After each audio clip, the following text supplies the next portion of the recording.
Monsieur le Président, Madame la représentante spéciale du BNU, honorables membres du Conseil de sécurité, je commencerai évidemment par reconnaître la présence dans la salle du ministre des Affaires étrangères dominicain, M. Alvarez, de la représentante du Canada, de la représentante de Saint-Kitts et Nevis et évidemment du représentant de Kenya. Monsieur le Président, Madame la représentante spéciale du BNU, honorables membres du Conseil, c'est avec un sentiment profond de lourde responsabilité, un espoir renouvelé dans l'engagement d'Haïti à être actrice de son propre devenir que je partage avec vous aujourd'hui les aspirations des millions d'Haïtiens. En effet, malgré des années de lutte acharnée et de résilience inébranlable, notre peuple continue de se battre pour un avenir meilleur. Haïti, enraciné dans une histoire de courage et de liberté, est prête à tourner la page décisive de son histoire. Avant tout, permettez-moi d'exprimer ma gratitude envers l'ambassadeur de la Fédération de Russie, son Excellence M. Vassili Nebensia, pour sa présidence du Conseil de sécurité ce mois-ci, et je lui souhaite plein succès dans l'exercice de ses responsabilités.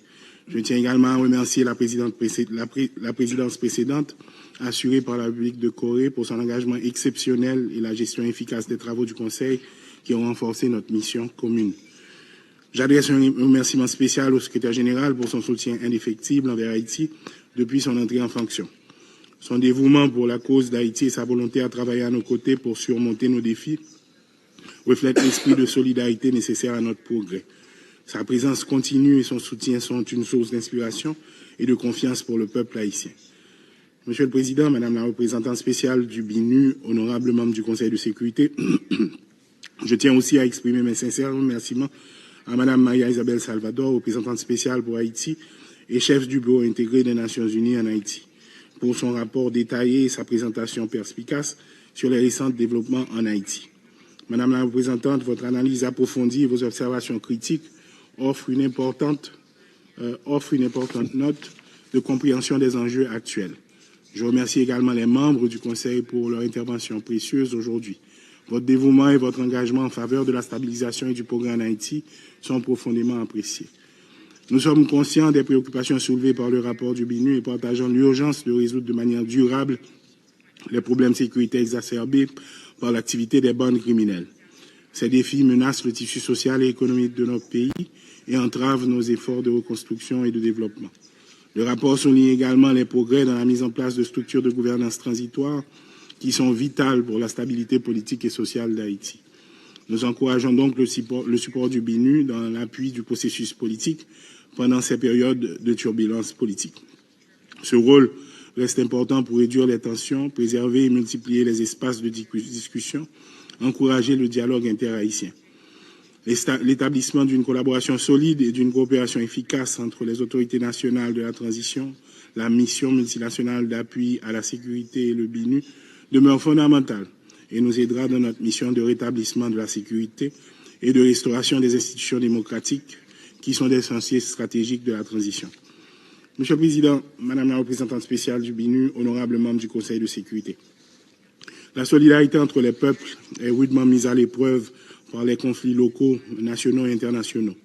Près d'une trentaine de conflits majeurs affectent en ce moment les populations, provoquant ainsi de graves crises humanitaires et des nombreux corps de personnes déplacées.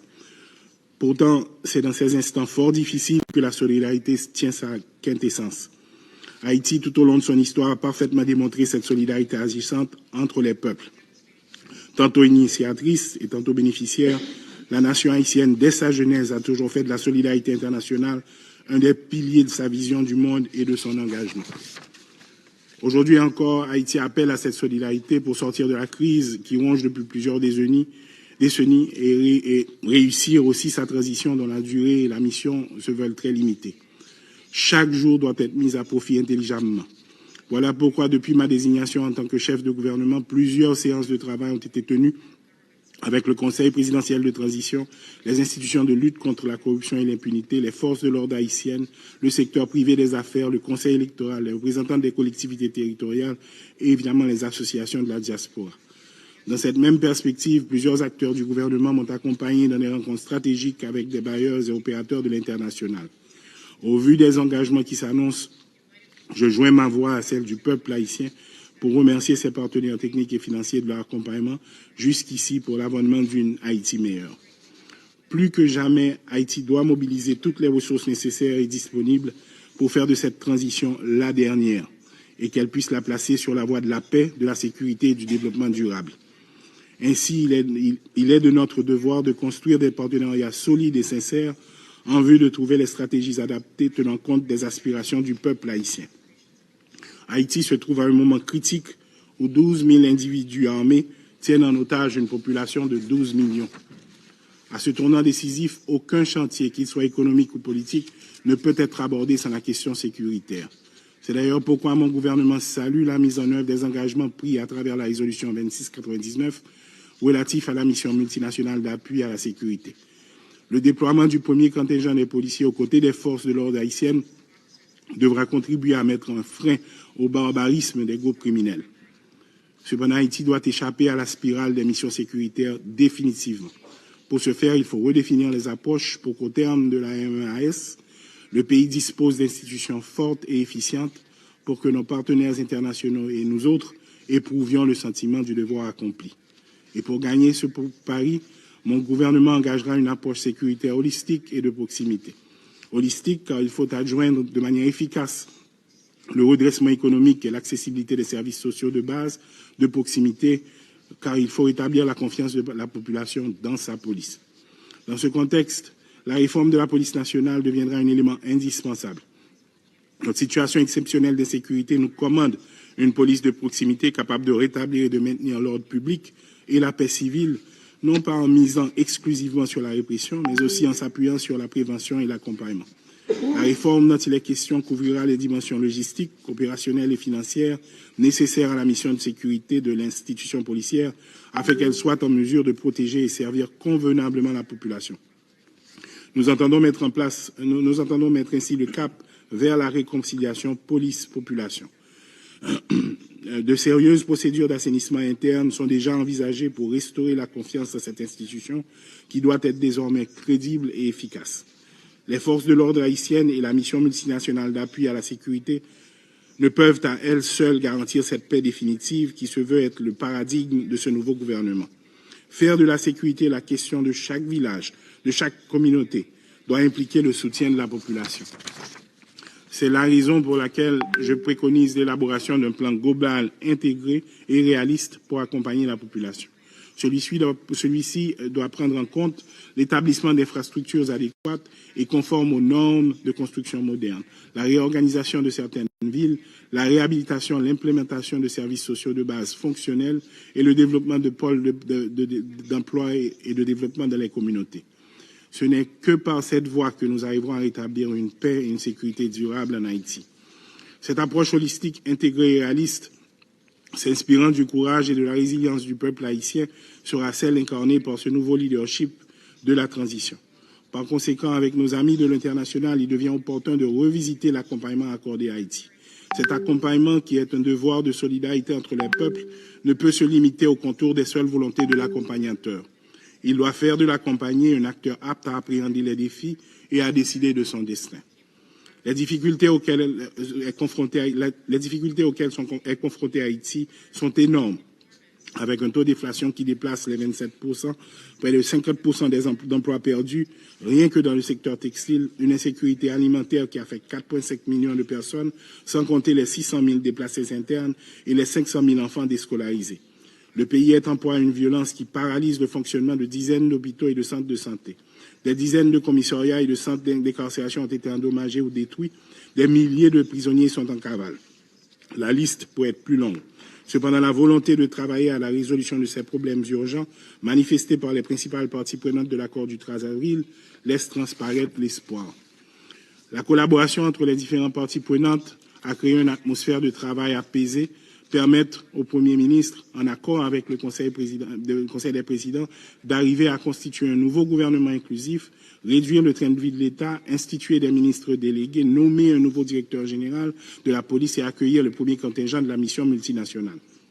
Cette gouvernance partagée entre des acteurs politiques, économiques et de la société civile, facilitée par les partenaires internationaux, dont la CARICOM, qui n'a guère ménagé ses efforts à travers ses éminentes personnalités, démontre qu'il a été fait le choix le plus adapté au contexte explosif qui sévissait sur l'échiquier politique haïtien.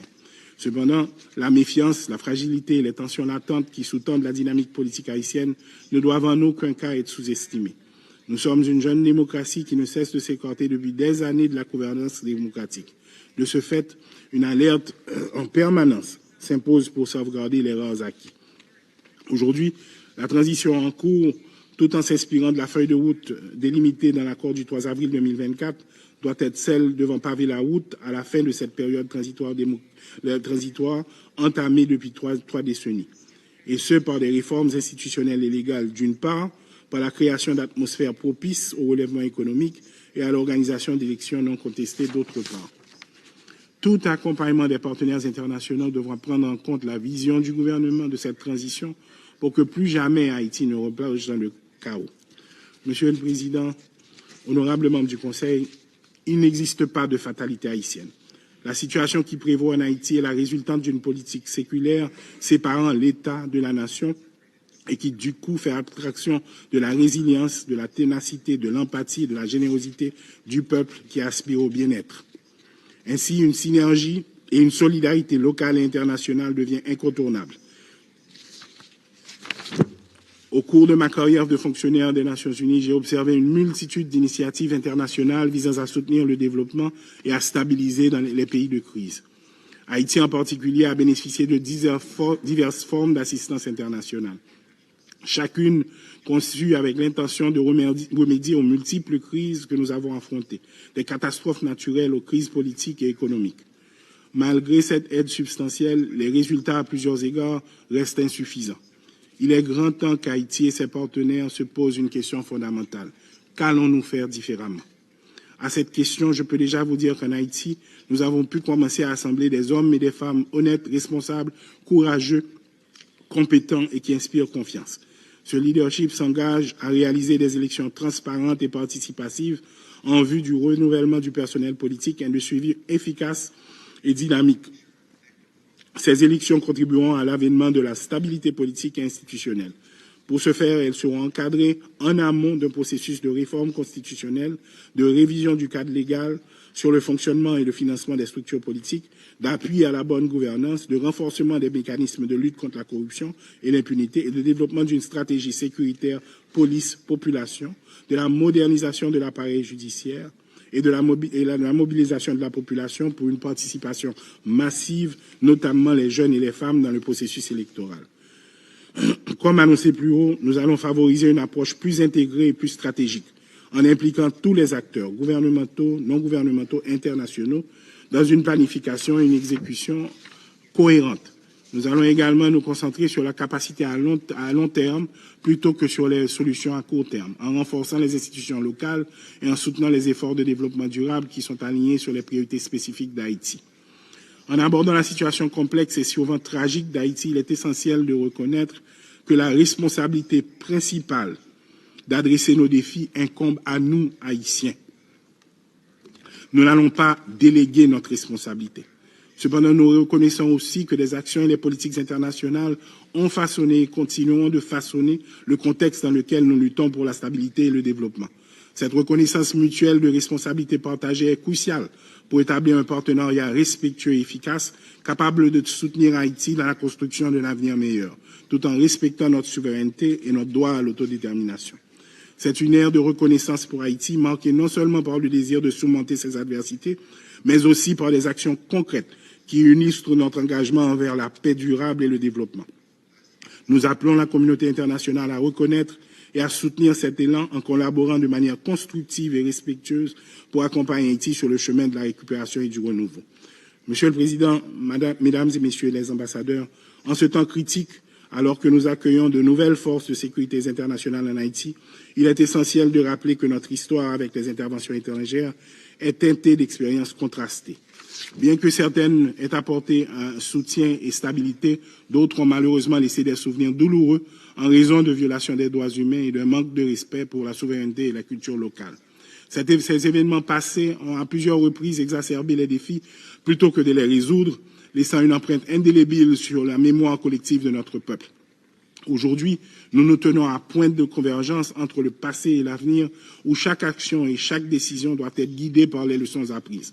Nous avons une opportunité unique de redéfinir notre collaboration en veillant à ce que toute assistance étrangère soit conduite avec le plus grand respect pour les principes de transparence, de responsabilité et surtout en harmonie avec les aspirations et les besoins des Haïtiens. En avançant, nous devons mettre en place des mécanismes qui assurent non seulement la sécurité, mais aussi la dignité et le respect de notre peuple. Cela nécessite une coordination étroite et une communication constante entre toutes les parties impliquées pour assurer que les erreurs du passé ne se répètent pas. Notre pays est à un tournant crucial de son histoire. Nous nous trouvons devant un défi colossal, mais aussi une opportunité sans précédent de restaurer la paix et la sécurité dans notre relation. L'arrivée récente du premier contingent de la mission multinationale d'appui à la sécurité marque le début d'une ère pour Haïti. Cette mission, conduite avec le soutien de nos frères et sœurs kenyans, que je remercie du fond du cœur, est un témoignage vibrant de la solidarité internationale et un pas concret vers la stabilisation de notre pays. Nous allons reprendre le contrôle du territoire haïtien, maison par maison, quartier par quartier et ville par ville. Ce n'est pas juste une opération de sécurité, c'est une renaissance de l'esprit national, un renouveau de notre engagement envers l'ordre, la justice et la paix.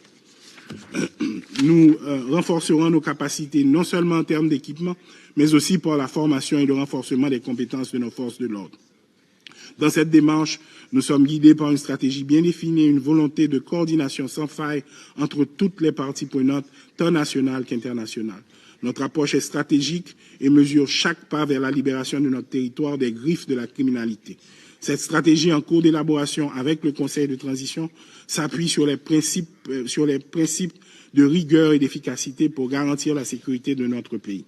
Haïti porte fièrement le flambeau de la liberté qui a éclairé le chemin de l'émancipation bien au-delà de ses frontières. Notre lutte héroïque pour l'indépendance a non seulement brisé les chaînes de l'esclavage, mais elle a également inspiré d'innombrables peuples de se lever pour leurs droits inaliénables à l'autodétermination.